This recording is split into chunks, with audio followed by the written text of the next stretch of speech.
Any standout heroes in particular? Well, I think EG don't play Terrorblade that much. Not to say that RTZ can't play it, because he's very good at any micro-intensive hero. Like, Lycan is the same, well, maybe not to the same extent as a Terrorblade or a Naga, but he plays Naga, so he clearly knows how the heroes function in some capacity, so I'm sure he'll do fine. And the fact that they have the Elder Titan to partner with it just means that they're already fairly capable of going into the late game. They're not necessarily scared of delaying, which I think the EG are maybe one of the best teams in the world at just keeping a firm grip on either a lead or not giving away too much when they're behind. Think of how far ahead Cloud9 had to be to win that last game. Like, to actually go high ground and end it, they had to be 25,000 experience and gold ahead just to win.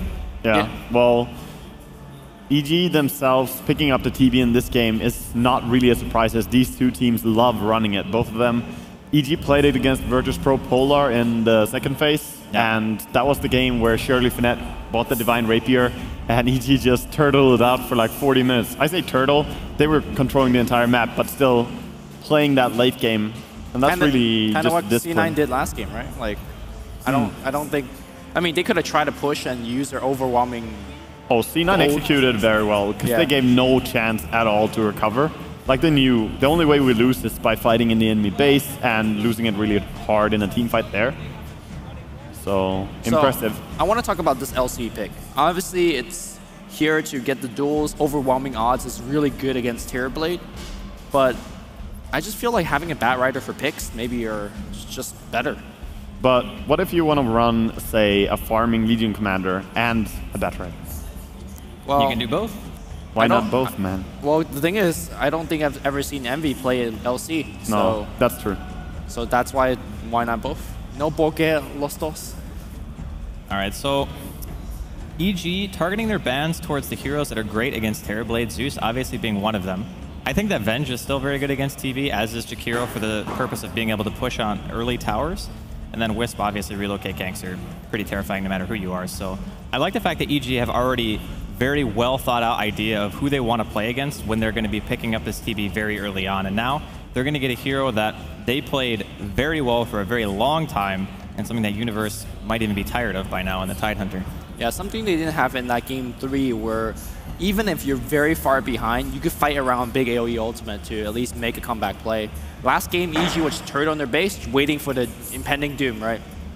I think this is actually a fairly safe draft coming out of EG. Like, there's no glaring weakness of it other than the fact that Terrorblade can be exploited in the early game. He's burstable. That's like the only thing that I'm looking at and I'm saying, okay, well this is obviously a weakness, because Tidehunter can still come out of the laning phase and go farm Ancients or any side of the jungle really that he wants to.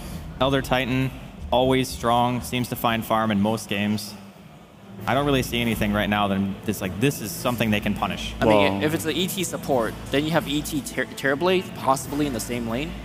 What does that lane even do? I still don't think that they're going to pair them up, to be honest. Yeah, it's probably going to be a TB mid, right? Yeah, if anything, they could do TB mid, because RTZ will be the one to play it. You know, that's how EG run. They're a team that always like to do carry from the mid lane kind of thing. Okay. Yes, that was a very, very nice pickup, I believe, because it's strong in many of these games where you play TB, having long-ranging initiation or disjoining team fights. And of course, you could get a big slam if you get lucky. Yeah, I just think having a multitude of stun, especially in that fight where TB is looking for that Sunder, is always a good way to just finish him. Yeah. That's really soon. Venomancer coming out, so I believe this is Fear's hero. Great hero against a team that's rushing at you. And the damage is actually pretty impressive. Now, press the attack will be able to get off the poison from at least Gale. I don't think it works against the ultimate, correct? It doesn't work on Sting or ulti, but it removes Gale. Yeah, that's true. This lineup is designed by EG to try and hold their base. Look at what they have. They have the Venom Wall, they have the Ancestral Spirit, which is so good to hold high ground with, and Tidehunter, of course, if the team fight is impending, you always have that big Ravage. So they're pretty safe to go into a late game, but obviously you need something. Okay. There we go. That's ballsy. Morph into ET is pretty rare to see. I mean, in some cases, if you get like early E-Blade or something like that, it's good because you can just snipe the ET, or you can snipe one other hero, and you turn the fight into a 4v5. But if that doesn't happen, there are obvious issues with Morphling dealing with a Terrorblade and Metamorphosis. I think Skywrath should be a ban for EG here. If they get Sky, Morph, ES, That's a very, very strong combination, and I'm surprised this guy was not picked at all. But these two teams don't rate it that high. They're gonna go remove the Lich. Dual lanes have been very popular in this matchup. I think Morphling does have a couple of things against this EG lineup. First of all, TB is gonna stack things like armor, evasion, and Morphling is one of those late game core that give you so much magical burst. So the EB shotgun, the waveform, and then the last bit shot can actually just kill Terrorblade from half health to down 0. Second thing is that if you ever make a Terrorblade range illusion, that's a pretty formidable force. You get a decent illusion. It doesn't deal as much damage as the Conjure image from Terrorblade, but they have the full HP. So I get what you're saying, that they're pretty impressive. But one bigger thing right here is just how are you going to fight in a 5v5 against the Ancestral Spirit? Because that's really a pressing issue for Morphling. Yeah. He has so much base armor. But I'm looking forward to seeing how C9 want to run this, and I wouldn't be surprised at all to see him pick up Skywrath. Whenever Cloud9 have high successes with Morphling, they play Morphling almost like Assassin. Just go in, pick off one, get a tier 2, go in, pick off one, go into the base, get a Venom kill, push T3. So I think C9, despite having fairly decent 5-on-5, they're going to look for the pick-off first and foremost. And once you get the pick-off, you fight the 4v5. It can be fairly important then, though, to get your ES Blink Dagger, so you can have a stun with your tries to assassinate, unless you are ridiculously overfarmed on Morphling. The Fissure can definitely make the difference. Yeah, it depends on who of the two support player plays it. Both AUI as well as Pilot have played Earthshaker many times in the past. So I guess if they prioritize on the Blink, you probably give it to AUI. Yeah, most likely. So, EG here, what do you reckon their 5th hero will be? What is the purpose here?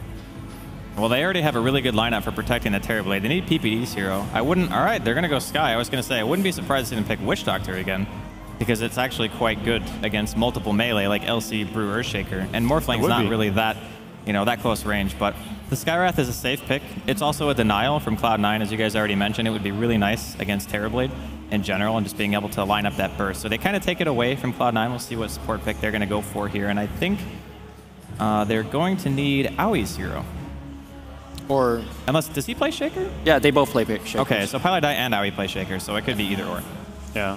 Well, it's a nice pickup anyway. You get the silence against Morphling as well, but Skywrath has to be pretty careful against Morphling because your base HP is so low. Yeah. So unless you have plenty of items, you are always in one-shot range from a shotgun. But I wonder how the laning is going to be established as well. A Silencer coming out. There's a lot of history with Pilot Silencer. Last time he ran it on this stage, I think he got flamed real hard by James. Yep, it was true. I mean, to be fair, it felt like the R button was not there. It really wasn't. Yeah. But again, it's a new day for Cloud9. And I've changed my predictions. It's 3-2, Cloud9. Easy. Easy. Can't believe you did that. He's sitting over here shaking his head. It's like, why would you do that? You'll regret this. Envy's not going to have any mercy. Dude, it's 3-1 EG, as I said long ago. Easy. All right. Either way, the lineups are up. I like the Silencer in the draft that they have, because they have heroes that force a team fight. All of these first heroes they picked, Legion Commander, Brewmaster, hell, even the ES in a way, if you get a big jump in, force the team fight to erupt right there and then. And Silencer is amazing in those scenarios when you can dictate when the fight starts. Yeah, I would say so as well. The other thing is when you have LC, it's like so nice. Because they banned out Shadow Demon, they banned out Dazzle, so that's 2 direct hard counters to LC duel. Yes. So there's no Grave, there's no Disruption, which means that if you get that initiation, like you were saying, it's so easy to just take a team fight. Also guarantees you Brewmaster's going to be able to split right away. You can go for a quick kill, get your Disable off on maybe the Tidehunter. And ideally, you could even try to just save your ulti and time it to when Terrorblade is going to throw out his Thunder and deny him that. Yeah. So Silencer is a scary hero to go up against in this matchup for sure. I'm glad to see them pick it. And here we see the stage, of course. Thank you to all of you guys who are here watching right now. This could be the final game, but C9, they did take it 1 game at least. Always playing with the risk of elimination on 2nd place here. Yeah. I mean, whether C9 win or lose, credit to them because they played some long, long hours, right? I think the first series of the day started at 1:30. and now it's already past midnight. So we are approaching a 12 hour of straight Dota 2 gameplay at pretty high caliber. So Yeah. must be mentally exhausting, but they're still giving us some really, really high quality plays. To be honest, I would say they even played better going into a second best of 5 as they just kind of picked up, right? All right, game 4 on the way. Cloud9 versus Evo Geniuses. C9 on the Radiant side, they are 2 games away from taking it, and EG just need 1. Draft-wise, I think it's hard to call who has the better draft, right? It just comes down to execution. Yeah, again, not really sure who's got to come ahead on the laning stage, but if you ever fall behind to TB, it's tough. Same with Morphling, though. If C9 get the advantage, I mean, this could go either way. I think, in a way, I think that EG's lineup is a bit easier to run, just because of the heroes that they have. Like, it's very hard to hold down a Tidehunter, for example. Yeah. And I think the way that the lanes are going to work out, RTZ's probably going to get a decent amount of farm, pretty much no matter what. You have a very stable mid laner, and just having Venomancer wards all over the place, it's going to be very difficult to gank him. I just think that if EG play a slow game, they can snowball off that, start taking some good team fights once Universe has his dagger, and then try to go from there. Yeah. So RTZ looks to be running here, going for that safe farm. I like the build, by the way, having Stout Shield and a Ring of Protection. Yeah. Like, the effective block that you have with 10 armor and a Stout Shield is ridiculous. His max HP, though, not the most impressive. 15 35. strength. Confirmed, not a lot of HP. Yeah. Well, I mean, Bone 7 is actually going to harass him quite well, right? Overwhelming Odds is a pretty hefty nuke, especially when you're next to the creep wave, which you kind of always are. It depends on the first wave so much, because TB, he gets a nice thing for the first wave. The Haste Rune is available for Legion. Yeah, and he doesn't need to go back for block because Earthshaker's already done that for him. So the creep wave is going to be nice and easy right next to his tower if he gives him a little bit extra block. Looks like we have a lane rotation from the EG support's early game smoke here. I wonder what they're looking to accomplish because ET is not exactly the best ganker early. Yeah, that's really true.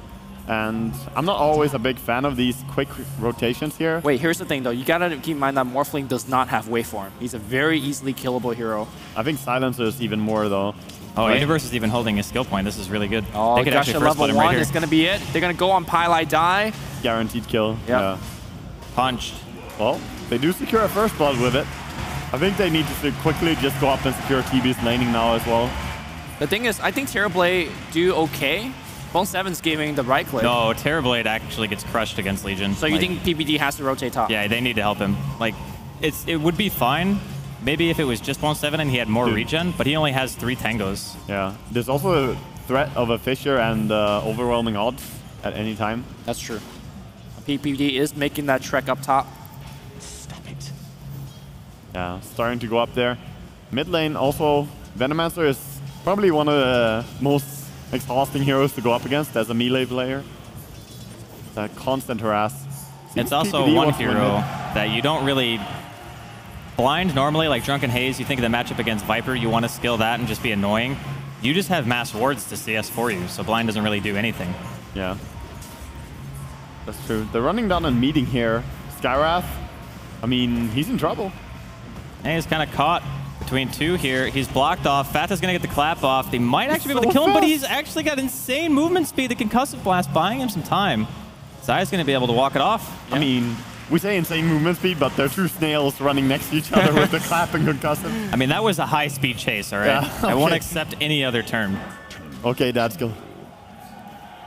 And Fear decides to opt for the boots first. Not going bottle just yet. This is a tough time for Brewmaster on mid. He has 4 CS still with 2 minutes in. Yeah. So Fear's doing a very good job. Of course, got a lot of help from PPD though. But the priority to try and win bottom lane a little bit, then go mid and help out there as well. Now I think next priority almost has to be to secure the TB's lane even more. But he has like 10 for 2 is not bad. Yeah, he's actually not doing as bad as I thought, especially considering like he used Metamorphosis on like the second creep wave or first creep wave. Yeah. So the fact that he's been able to walk up that often and continually get CS is nothing short of impressive. Yeah, and with every passing minute, AUI is really suffering in the gold as well as experience intake. So he's got to do something quite quick. Did go for the kill on the on the river, but looks like he was unable to find it. The pull on the left, I'm not sure if it's going to be successful. Looks like not. So a little bit of misplay here from C9. I mean, he gets that one, no, not even that one range creep as the illusion. This stack it though. Stacks the aggro. Yeah. So now anytime he pulls there, you can deny a full creep wave. But Arteezy is so happy right now, considering he is the one that had the toughest matchup, I think. And still, he's doing pretty well for CS. He's keeping up with the Morphling, so not bad at all. Morphling's having a little bit of a tough time on the bottom as well because he's essentially like a melee hero. His attack range is so short, and the Anger Smash has been hitting him a couple of times. Yeah. Oh, they need to be careful. Here. Yeah.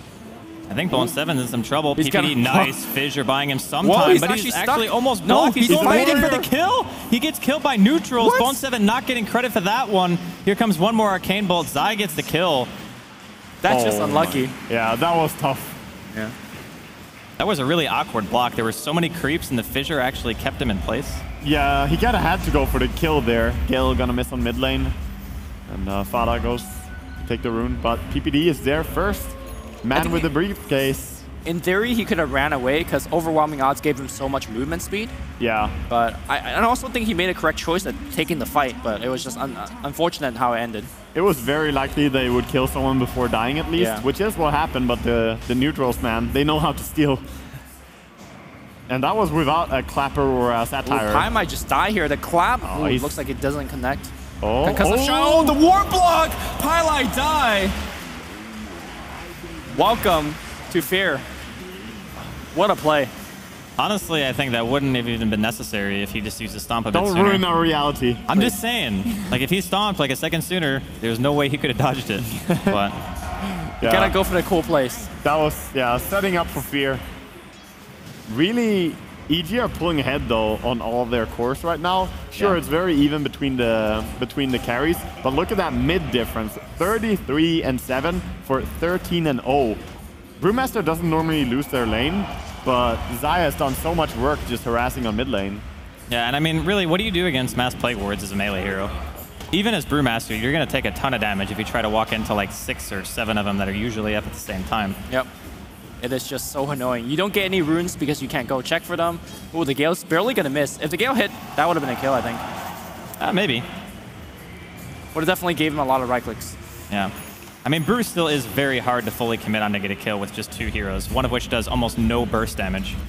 Yeah. Another thing we didn't mention, by the way, is Tide against Morphling. That Anchor Smash value that you can get in the late game is pretty crazy. He's actually out-farming Envy by, what, 10 CS? 9 CS? He's so happy now after that gank, so sorry for doubting the first rotation, EG. Well done. Yeah, it's all about the supports, I think, in this particular series. You see the supports being extremely effective in EG. They win every single lane. It's not to say that Pylai die and AUI is not doing a lot, but they're playing these kind of defensive, harassing support that just really don't have the capacity for big plays. Yeah. Shaker did get a good block, but again. Yeah, and by the way, Arteezy, even on the safe lane, did purchase a bottle on his Terrorblade this game. And I don't think he did that in the previous games that I've watched, so maybe he's just seen how much impact it has when you can find the DD rune and keep it. I mean, it's crazy. There's no doubt that the bottle is amazing on Terrorblade. Yeah, it's very good on the Morphling as well. You need a ton of mana, you could get a ton of runes. Oh yeah. Ever since the bounty change, like bounty rune coming into play, the bottle just goes up in value. But right now, this is looking to be a pretty fast blink dagger on Tide because of how much he's farming on bottom. Meanwhile, though, Legion is not having the worst time on offlane either. So I'm saying that EG are winning the laning stage, but it's not by a mile. Yeah, I mean, Bone7 getting as much as he has in this lane is mainly due to the fact that outside of the one little skirmish near the large camp, EG really haven't prioritized helping Arteezy that much. Maybe they're just very confident in his ability to just go back to the jungle, just do what Envy really does in his Terrorblade, which is just off-map farm for some time and just come out with like a full manta in like 10 minutes. It's an interesting take on it as well. It's like you don't need to go and protect your carry that much, because if you just win the other lanes and let Terrorblade run into jungle, he's gonna do just fine there as well. So I'm really liking it. Oh, Cloud9 grouped up here towards the middle lane. Fear is trying to punish Fear. Are they trying to set up a kill on him? Yeah, they want to. Oh, I'm not There's sure. no way, man. Yeah, I mean, the lane's constantly shoved up, so.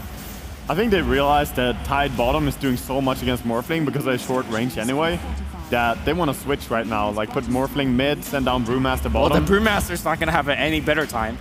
Oh, a little bit better. He has a potential to kill still with Clap, so maybe it could work out more in their favor. Just missing it there. I do believe these lanes are going to be a nicer matchup than than before at least, but Zai is doing so much work as well in mid. I mean, if you're Cloud9, what is your go time? Is it just getting the Brewmaster blink? Or the Bone LC 7 blink? Oh, you need both. Okay, Envy taking a ton of damage. Nice Strength, defensive more. fissure. He's got the replicate out. He gets to it. Yeah. He'll be fine. But still, that's a lot of farm time lost. He is going to be happy for that fissure, though, bailing him out. I think he would have died if it wasn't for Yeah, it. definitely. And the stacks are real for EG, pulling stacks in jungle earlier on for TB and also on the Ancients. Oh! She didn't get the dual win, but she got the dual kill. PPD going down there. That kill is actually very important for the gold. Oh yeah. Very close to the Blink Dagger. I think this is what EG does so well. If you want to play greedy, they will play greedy, and they will play very efficient greed as well. It's also a mistake that some players make against Legion. It's like, oh, he can't duel and kill me. I know that for a fact. And then you're like, oh god, he can still chase me down and kill me afterwards. I see. Happens more often than not.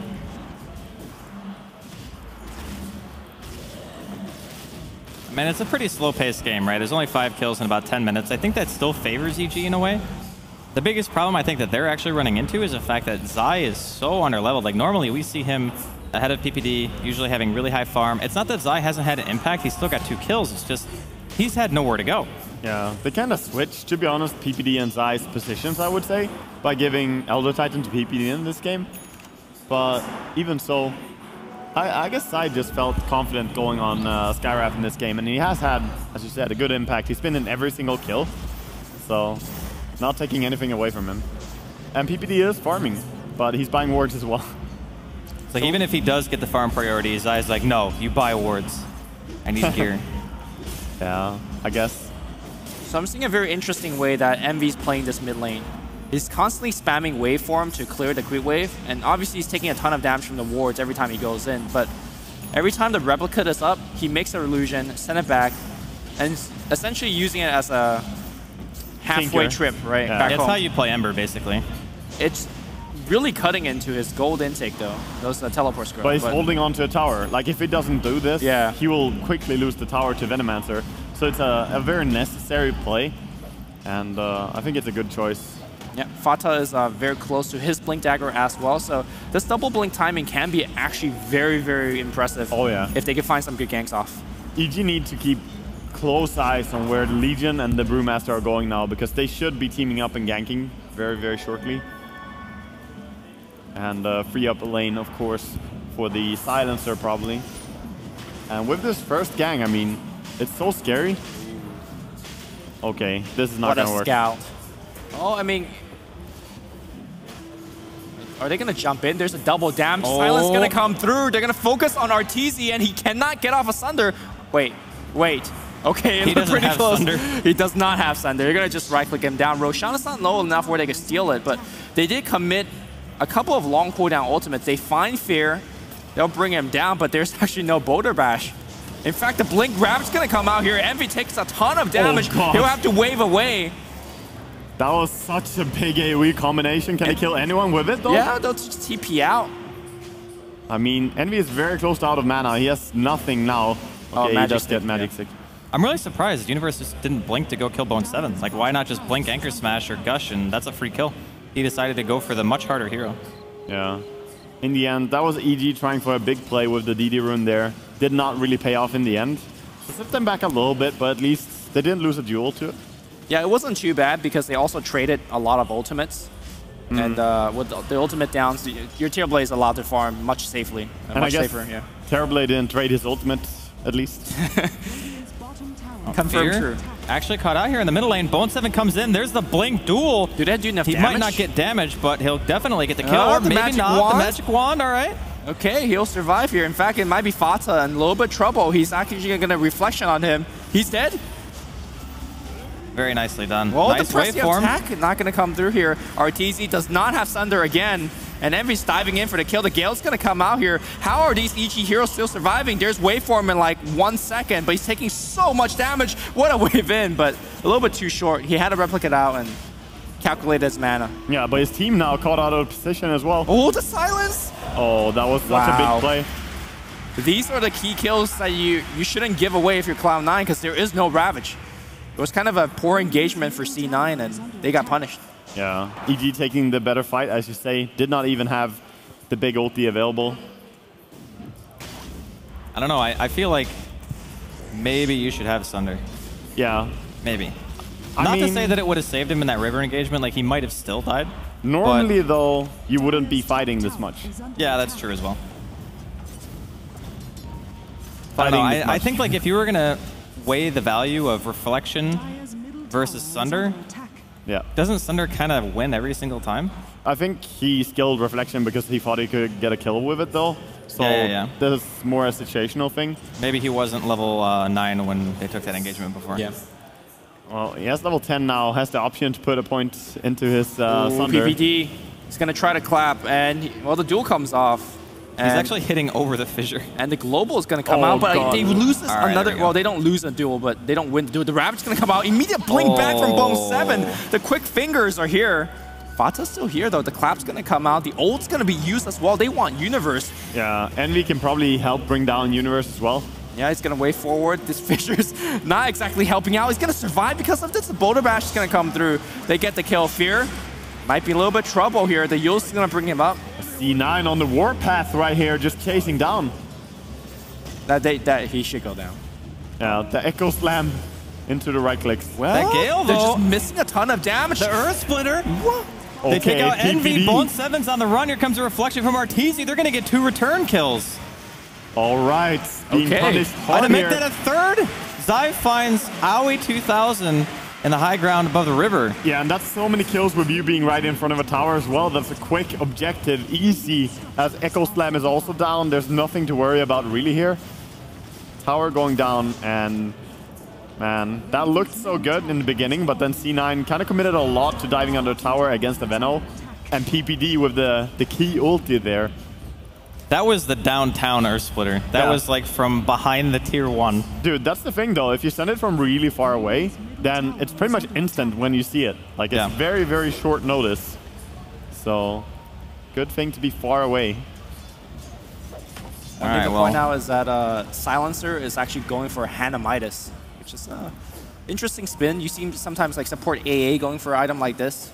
And the idea is the same, right? You hit level 16 very quickly. Somehow, eventually in the game, you'll end up with an Aghanims and maybe even a Refresher. I think it's fine. As long as they stay on top of warding, buying the Midas doesn't matter that much. Because what other item would make that much of a difference for you early on? And this does kind of help you get towards that Refresher later on. Given how much you're fighting, I would say a mech would be really good, but I guess you don't want your Silencer to be in the middle of the fight. So. Yeah. You can't walk in that close. So. I think you only really pick Silencer for the purpose of having an ulti out of the fight, you know? Like, pretty much what you said, just like AA. Well, this game confirmed that there is an R button on Pilot Ice keyboard, and he's actually using it very well. Yeah. It's, as you said, Draskell, very similar to AA because you're somewhere else farming away all the time and sending in your ulti. And why not have a Midas then? And Bone 7 actually going back for his patented Blade Mail build. It's very interesting to me. Like, Team Tinker, for example, play it in a very different way. They always decide to go for Maelstrom.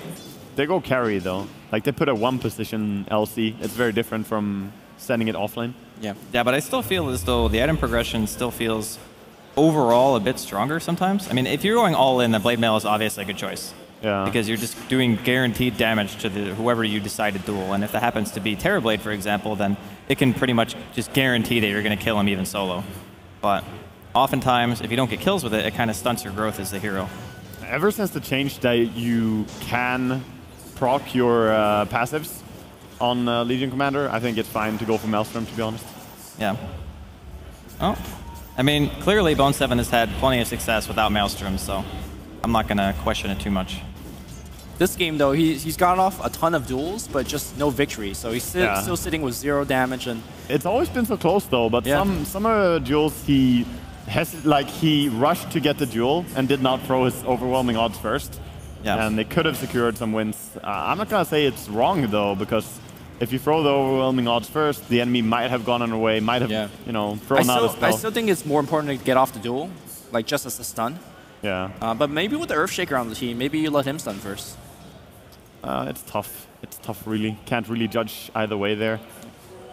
Gonna find a bounty rune for RTZ, who has his entire, or at least I believe his entire Manta style now. Yeah, he just got it now. So 18 minutes Manta style. That's a pretty good timing. Yeah, not too shabby. Meantime, Fata here. He's got a pretty decent rune. He's gonna give things the old scout. Almost full Aghanims now on Fear as well, farming quite a lot, 600 gold away. So those two are leading the net worth, but Morphling is not that far behind. He is staying relevant. He's not, and I think the item he's farming for gives him that really high peak once he finishes. So I imagine that whoever just gets found by him and maybe Bone 7 is just straight up dead.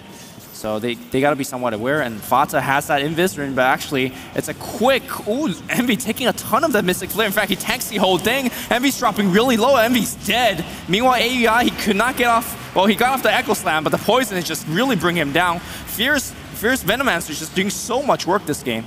Yeah, I mean, they get 2 kills there, and they kill Morphling, who's working on such an expensive item. That's massive. Zai will smile into his grave there as a Skywrath support. I'm very surprised that there was no global on that engagement. Well, it's kind of hard to global for that, right? Because they didn't even see the Tidehunter in the first place. Like, they had no idea that he was there. And Mystic Flare and everything from Zai had already been used, and you can't really global just for a Veno. I think he's actually one of the worst heroes to use a global on, so I think it's actually fine. Yeah, this Terrorblade is doing a ton of damage to the tier 1. Fata TP's down. Arteezy's still here. Can they get the silence off? No, he silences a creep! Well, he doesn't have to split anyways. Yeah, the tower's going to go down. Morph is coming in, though. Can he maybe kill Arteezy if there is Thunder available. They got to be very careful here. Oh, wow, he's going to just straight up die before he even casts a Fissure. Wait for him back out, and Ancient Seal is coming off cooldown. In fact, it's off cooldown. PP's looking for the stun, and he will get it. He is morphing to strength, but he's actually losing a ton of health. And keep in mind that there is an ET nearby. The global is going to come out, but just way too late. The Ghost Scepter is keeping him alive. Another waveform forward. Concussive Shout's going to come through. Envy's still very slow, and or the press attack. Can't chase this one. But they forced so much there, and the Silencer ulti being gone, maybe they can pressure more. Gonna back off instead and take it safer. Maybe even head in towards big old Roche. I think it would be a little bit difficult, actually, for them to do that right now. Yeah. It's not like they have a hero who just has like lifesteal or anything like that, so anytime you commit, it's the meta ender as well. Takes too long. Yeah, I think it's time for the game to slow down a little bit for both teams. Importantly, he gives Zai level 11 to pick up his second point of Mystic Flare, although maybe more levels of his other spells. And on the other side, you need a Shaker Blink. Like, every time he walks in... And the E-Blade. He just dies. Yeah, and of course the E-Blade for MV. But he's so far away, though. Like, Aoi, at this stage, it's very difficult to farm anywhere. Mid lane, the duel's going to come in here, but there is a TP. MV waving in now. Finally going to get a winner, but you guys need a straight-up TP out. And Bone 7 makes it home.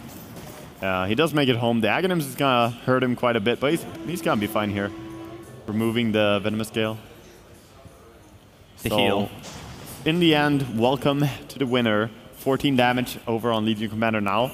And it's going to be a little bit easier next time he tries to go for any kill like this. I still think the Blink and Blade Mail build is so strong, to be honest. Unless you're definitely the one position in your team. This is just a better ganking build. Yeah, I mean, for solo kill potential, it clearly has the better peak, if you want to call it that. Like, when you get the 2 items in conjunction, it's extremely strong, so. We'll need a fast BKB. There's a ton of magical damage, a ton of stuns. Bone 7's well on his way on that. Got 600 gold in the bank. Always risky as well to play Legion Commander against a Skywrath for the fear of just losing a duel. The rain comes down. Mystic Flare. Master Illusion or Morphling's Illusion gonna deny the bottom rune. It was a regen too. I was surprised he didn't just replicate in and get it, but it gets a little dangerous going to the river. And he was busy farming. That's fine. You can see that C9 in the top lane just giving free farm to AI 2000. Needs that blink. He has the E-Blade now, right?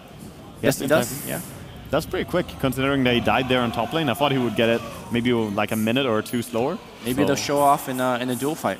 Yeah, could definitely. This is plenty of damage. He doesn't have maxed out adaptive yet, though. 1 point missing.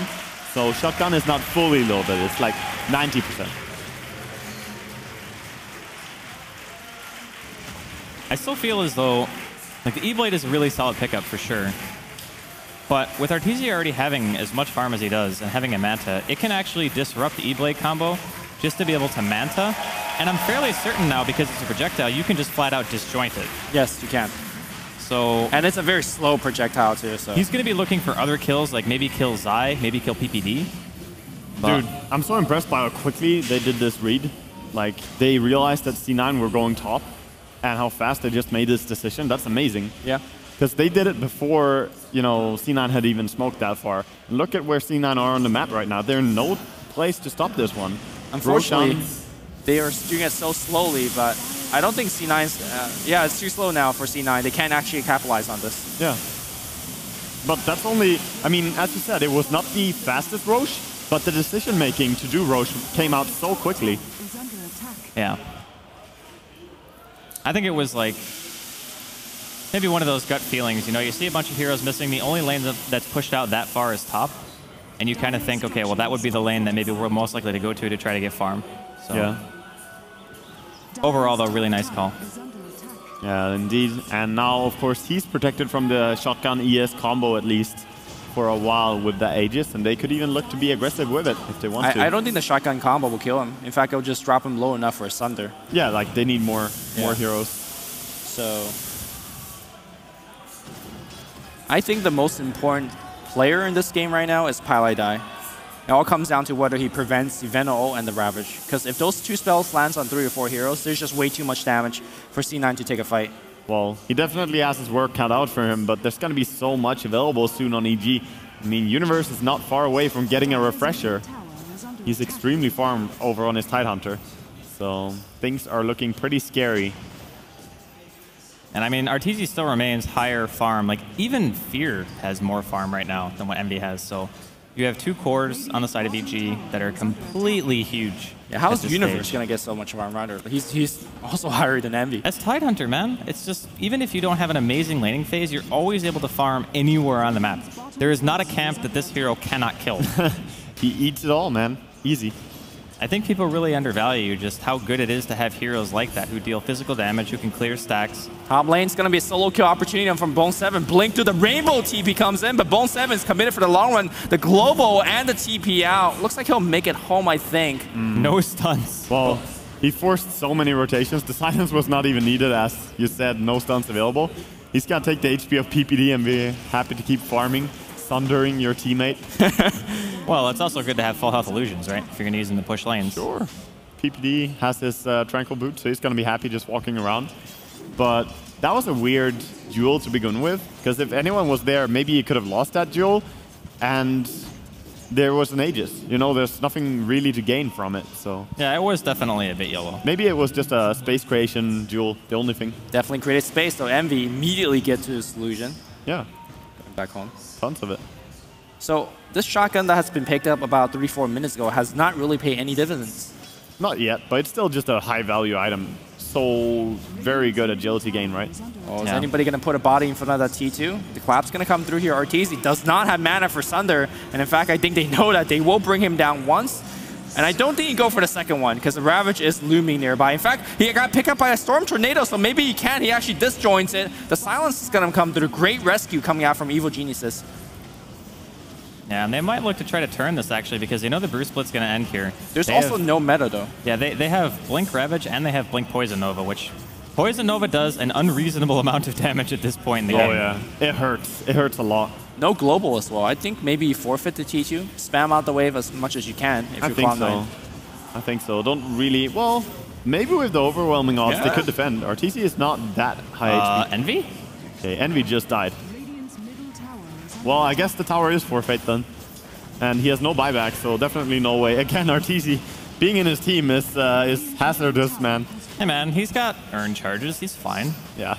I would expect any support to do the same for me if I were in his position. I expect supports to do a lot of things, RTC. RTC seems to share my opinion. Scumbag core players. Want to stack later, Lumi? No. Up with TV. Okay, so Scotty's up 27 minutes in, and still 22 seconds to go here on Morphling. They do have a few ultis coming online though, but the most important one, Brewmaster Split, is not there. Yeah, tower taking a ton of damage. A little bit of Drunken Haste to defend the tower for a bit. I think EG should back off and just be happy though. Yeah, a lot of key ultimates are coming back online. Global's already on. Brewmaster ultimate's back in 30. And Dude, he has thundered so many teammates this game. Very, very good damage done to the tier 3, though. If they ever get an opportunity like that, they can actually take Rex. Yeah. It's effective how much they're healing up the TB because he never walks to base. And when he has level 16 plus, you know, Sunder is just a 40-second cooldown. Easy. Keep spamming it. Very risky item choice coming out here from Bone 7. He's going for the Shadow Blade, which gives him so much initiation, but I feel like he just need to have a BKB to not die to all this magical damage. Yeah. I don't think being in a position where you have to buy a BKB is what you want to be in. Like, if you're Envy right now and you have to buy a BKB, I already feel like you're in a... Oh, no, not Envy. I think Bone 7. Oh, Bone 7. He's jumping in, and there's Mystic Flare, right? All duel right, happening on the bottom jumping in. Yep, free duel win for him. Solo kill he as is well. a winner.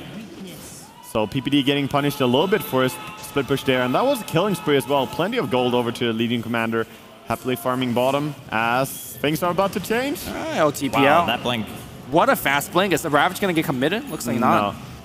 Holding on to that one. They need somebody on their team with like a Yules or something. Yeah. They're missing out on so many big opportunities by people just TPing out and maybe yeah, not PPD wanting to has use one, Ravage. but he died. Yeah. It's tough times, but still though, EG are in a very, very nice spot here. Top 3 farmers on their side of the map, or on their side. So, looking pretty good for them. C9, they have the combination though. Like, never count them out when they have Silence, they have Echo Slam, they have the duel to force team fights, Brewmaster Split, which Fada can do so much with. And of course, Morphling can pick off plenty of heroes with his shotgun. That's true. I think EG is still in a very great spot. They forced another duel coming on the mid lane here. Man, Bone 7. What a player. This game doing a lot for his team. Another blink out. He's so fast, but into the Venomancer. He's going to press the attack and try to walk out of there, but look at the damage. Blamemail returning a little bit and a Veil of Discord coming on top. Destiny just spawning next to RTZ. Oh my god, there's an Illusion Rune as well. Do you go and make a try? You could definitely take tier 3. That is, I mean, he has Illusion and DD Rune. Holding on to the DD, which is going to work on his illusions if he's next to him. Well, you could try and make a play with this. It'll get the blue aura, but there's no extra damage. Hey man, this is pretty scary right now for Cloud9. Fata was forced to go to BKB, so there's no Vlads on the team. So I just want to point that out against the natural order. I mean, right now this Brewmaster is all they have, really. I think an Echo might be good, but it's level 2 Echo. Maybe it does enough damage. We'll see. E-Blade's going to come out. He wants to jump in for Echo. You got to respect the Ravage, though. Yeah. And he's just going to sunder his teammate again. He just wants to stay at a high threshold of HP. Like 2k life is quite a bit. And I mean, this is a fairly juicy Echo, but still, it's very hard to commit to this. Are they going to just give up Rax? The Earth Splitter is going to come through. BKB's going to use from Fata, but the Rax is gone. Yeah. All right, RTZ forced staff to safety. I feel like they could have engaged. They had Global up. But there's so much. I mean, they would global, but then refresh your ulti from Tides. Do you really think you can fight into that? Lose one fight there, and you basically lost the game, right? That's definitely true. It's a high-risk play, but I think you just dump everything on RTZ, and then you back off. Oh, what a blink by Fear. That reaction time. Who says old people don't have good reactions? We've seen some very quick blink in this particular game. Bone 7 showed us a couple one. Yeah. Fear just there. C9 on top of it. That previous war trap by Fear. Jeez. Remember the one where, I think, was it Envy that was walking into the trees and got blocked? Oh, Pylai Die, I think. Pylai Die. It's always Pylai Die. Speaking of him, he's very close to his Aghanim Scepter. Yeah, he is. Aghanims is a nice upgrade. It basically turns your ulti into ASUS ulti as well, right? The way you could look at it. Pretty Unless much, it gets disjointed somehow. Yeah. But it does add a lot of damage. Well, right now, there is BKB and Manta Style on RTZ, so he has... You're not going to silence him. Yeah, he will get out of it for sure. But you will at least add some damage to the rest of them. Yep. But this is a tough game for C9, man. The next engagement could be so key. Because you lost your mid melee racks. That's a big wound in their base now. Yeah, also, Envy's right now playing pretty YOLO. Walks around with 650 health. Gotta keep up that farm rate, man. The farm rate, making it faster. Also, I mean, remember how he previously just randomly died to a Skyref? Like, that could also happen. Oh, the attempted kill bottom, but not really gonna go on it. They did see the They got the invis. gem, the blinks out, and he'll make it there. Yeah, it feels like EG do have a little bit of an issue in that they are lacking stunts. Oh, the cancel on the blink dagger. BKB TP out. Still gonna die. They got him. That's 54 seconds. Is there He's got buyback? buyback, He's yeah. got buyback, but there's no BKB. And you won't buy back for a tier 2, no way. I mean, the tier 3 push is coming. Probably, yeah. But mid, at least, C9 going for a trade, trying to get something out of it as well. They will force the buyback. There's no doubt in it.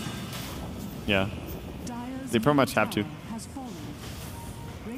Too big of a window, really. But look at that, though. The creeps are pretty far away. I don't think they can force it anymore. It's taking too long to force the buyback on. And I think the key thing is you have overwhelming odds to actually kill the Terrorblade illusions. Last time they didn't, so the towers and the racks just went down a bit quicker. Yeah. This is a scary, scary TB, though, getting so extremely farmed. We see Envy running around with his shotgun. He has 4K gold as well. Do you think he's going to go into BKB? Yeah, okay, yeah. He probably will. I think the BKB is a necessary evil, but it still hurts, I think, to have to spend that kind of money on a Morphling in this game. Yeah. Like, it doesn't help you at all against the other Titan Aura. It doesn't help you at all against Terrorblade. It's just simply to not get ravaged and die to, like, Skywrath or Poison Nova. Even against, even against the Benomancer, though. He has the Aghanims, so you're going to take plenty of damage. But, of course, when there's a Tide with Refresher, you're kind of forced into that. And I feel sad for Envy that he has to buy it in this game, because it's not what you want. Oh, they're trying to go for the Roshan, but it's so late. Are they going to be there in time? They might be. The silence could be huge here. Are they going to go for it? The Blink duel is going to happen now. They're going to go on Fear. Oh, the Yule Scepter is going to be there. He doesn't have to BKB, but they will bring down Fear. Aoi has to walk into the pit because his Blink Dagger is constantly getting canceled. The BKB comes out from Arteezy, and Envy dies to the Earth Splitter. He actually cannot get out of there. And Arteezy is fighting everything in the pit. There's Ravage #1 coming out, and it looks like Cloud9 is just getting wrecked in this pit. I think the Brewling is actually dying. Is that the Brewmaster? Actually, he'll come back.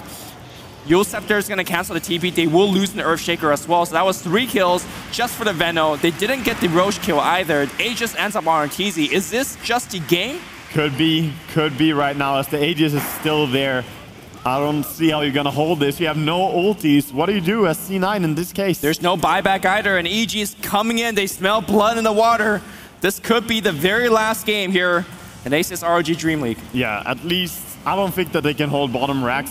Knowing EG, though, I think they're going to try and take racks here and then back out. But first, they have to get it, of course. They look at that damage, though. Terrorblade, what a hero, man. Yeah, they'll take this racks without any kind of discussion. Yeah, of course. C9 would love to defend this, but without ultis, you simply have nothing here. You could maybe go for a snipe with Morphling, but it's not going to kill the TB, and he has Aegis. Yeah, the BKB is going to activate it. Arteezy says, I'll trade my life here for the racks. He's right-clicking, the Sunder's going to come out. It's going to re-engage on that racks. And the miss chance is actually annoying him a little bit. Oh, they killed the Tidehunter. That's a big kill, to be honest. Bone 7 solo kill him, but they did lose the racks, and if they can't catch Arteezy now, I think you didn't get enough for this. Oh, that movement speed. Crawling away is Zai. Meanwhile, the range racks also went down mid. Yeah, that's a very big damage dealt to base here. The other problem is, like, Arteezy is working on his next item, right? Like, his net worth is 7,000 higher. All right, Zai just getting that kill on Pylite Die in the middle lane. Arteezy possibly losing his Aegis here. Looks like Envy finds a little bit of an opening. Needs to be careful, though, trying to TP away. The punches hurt so bad. No, the aura is so good against Morphling. I mean, that's why you don't pick Morphling against DT.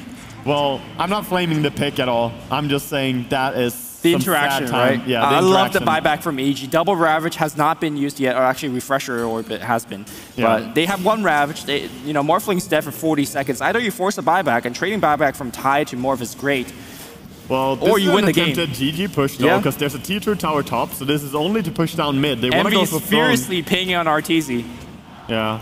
Oh, here we go. They actually want to re-engage. The Yule Scepter is going to come up. Bone 7 looking for the duel. The duel's going to come out here, but no BKB, so they're actually applying all the damage against him. But they are going to get Arteezy. He pops the BKB. He's looking for a Sunder target, but he will survive. He's got Sunder Universe. Yeah, he is. Universe, come here. And he's going to get a little bit of health back. And meanwhile, the ultimate's all down. Envy's back in 8 seconds.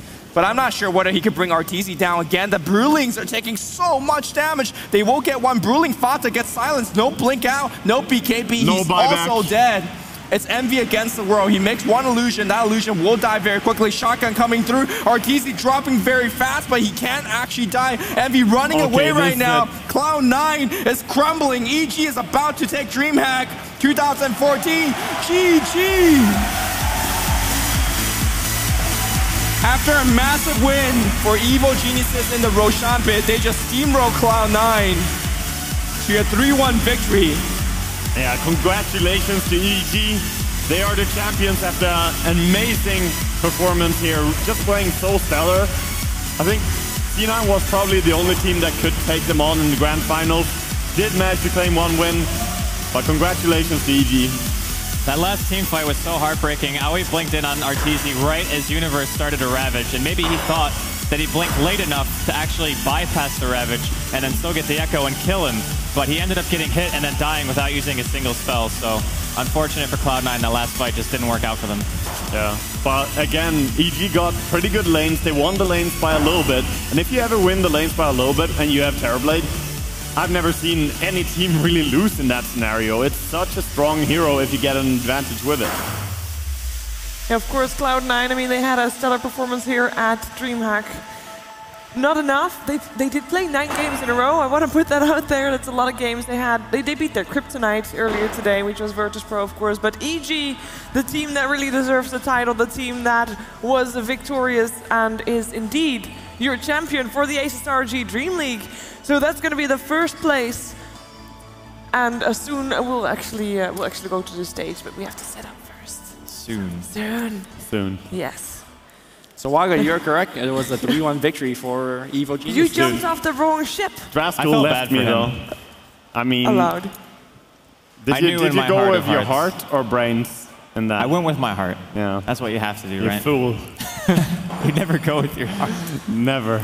To be honest, I mean, a lot of people were expecting EG to win, obviously, but Cloud9 definitely showed that they are a match for EG. I mean, they definitely played very well. Yeah, EG even said it themselves that they look forward to seeing C9 in the finals. I mean, obviously wanted VP, but that when they go against C9, that is very often really good matchups. And this was by far the best games of the tournament. No surprise really seeing that in grand finals. No surprise at all. I mean, grand finals definitely doing his name justice. And I want to thank actually all of you guys for casting. No problem. I want to thank myself for hosting. I want to thank the sponsors for making it all possible, ASUS and NVIDIA. And of course, I want to thank the audience, not just the audience on Twitch or on Via Game or in-game, but also the audience that actually stuck around here at like very late. They missed after parties. Come on, guys. Happily applauding themselves, this audience. And I mean, well deserved. And also applause for Jess, who is standing on stage with the winning team. Thank you, Shiver. As you said, I am standing on stage with both of the teams. First, I'm going to go ahead and ask the second place team, Cloud9, to please step forward in front of their PCs so we can go ahead and do a quick little interview. Is anyone available? Can I grab someone? Sorry, I know it's a long night. All right, thank you so much. All right, well, your team played well, but I guess the Cloud9 legacy is following you around of always coming in second place. How are you guys feeling right now? I mean, obviously we're a little disappointed. You know, we want to take first place, but I think we did a good job, and we're really happy. You guys almost brought it around with that third game there. What went wrong, and what else do you think you guys could have done differently to maybe win the series? Well, I'm not the Dota pro, so you know they do the work. I think you know maybe some of the bans or possibly some of the plays could have been better, but you know I think we did a good job still. I think so as well. And hey, you guys did come in second place. You still won $25,000. How's the team going to spend that prize money? I don't know. That's up to them. Probably on Party at the Summit, maybe? No, we're probably not. Great. Well, thank you so much. And I believe we have a check for you guys. Oh. Do you guys mind stepping out? Thank you. Let's hear it for Cloud9.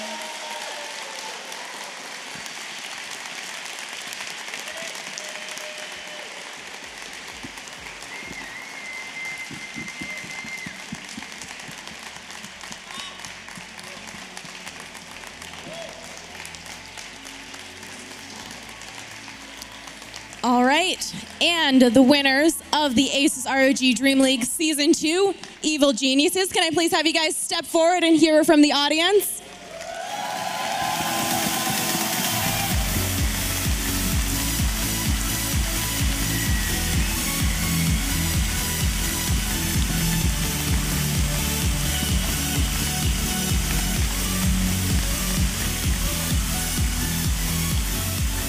Now, you guys did play incredibly well. I'm going to ask you a few quick questions, if that's all right. It was quite a stomp aside from Game 3. Did you guys have any idea that you would be able to power through and dominate the competition so hard? I think we knew we were going to win the grand finals because we matched up well against C9, but we didn't know by what margin, I guess. So yeah, we were confident. And you guys just won $40,000 prize money. That's awesome. How are you feeling, and how are you guys going to spend that prize money? I can't really talk for everyone. I'm just going to save it. I'm just trying to bank as much money as I can, and then we'll see what I do with it after that. Smart man. And do you have any shout-outs you'd like to give to any of your friends, family, fans, or anyone who's supported you guys along the way? I think Artur wants to answer that one. I think Zai wants to answer that one. Pretty sure I think that's the universe question. Oh, PPD doesn't want to answer? Shout out to Monster. Nice. Let's give him a round of applause. Do I have to put it on? Okay. And now I have this very large check for you guys. Here you go. Congratulations. Let's give him another hand.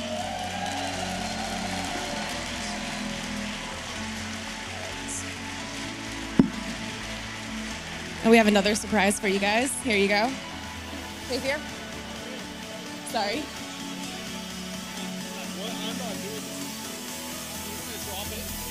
We've got one for everyone. You don't want to do it? They said they don't want to do it. Okay. I'm popping it. I am not popping it. Well, I'm going to stand back in case you do.